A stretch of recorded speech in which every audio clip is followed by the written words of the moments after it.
یہاں آیت میں 3 دفعہ بات استضعفوا کی آئی ہے، ضعیف لوگ۔ یہ کون سے ضعیف تھے؟ جسمانی کمزور نہیں، ایمان کے کمزور لوگ قیامت کے دن جا کر رو رہے ہوں گے کہ ہمارے ایمان کی کمی نے ہمیں تمہارے پیچھے ڈال دیا تھا، ہم تمہیں فالو کرتے تھے، ہم تمہارے چینلز کو فالو کرتے تھے، ہم تمہارے لائکس اور ڈس لائکس پہ گھبراتے تھے۔ تو یاد رکھیے، جن کا ایمان کمزور ہو، گناہوں نے جن کو کمزور کیا، گناہ کر کے جنت پانے کے عقیدے رکھے انہوں نے، اللہ سے زیادہ دنیا کی ناراضگی سے ڈرنے والے لوگ کمزور ہوتے ہیں۔ اور ایسے علماء سو ہر دور میں رہے جو دین میں ملاوٹ کر کے عوام کو آسانیاں دیتے تھے۔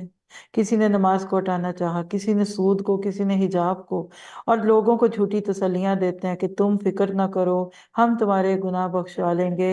یہ سارے کمزور لوگ ہیں۔ 3 جملے لکھیے گا۔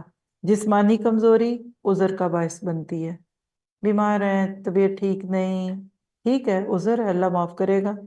ذہنی کمزوری جن کی ہے، حساب میں آسانی ہوگی۔ حدیث ہے 3 لوگوں سے قلم اٹھا لیا گیا، اس میں ایک مجنوں بھی ہے۔ لیکن ایمان کی کمزوری کل قیامت کے دن پکڑ کا باعث بنے گی۔ بات سمجھ آ گئی؟ غزوہ تبوک سے پیچھے رہنے والے لنگڑے تھے، کوئی بات نہیں، کوئی انما السبیل، سبیل تو ان پہ ہے۔ ذہنی کمزور والوں کا اللہ نے حساب کوئی نہیں لینا، پکڑ ہونی ہے نا تو ایمان کی کمزوری والوں کی ہونی ہے۔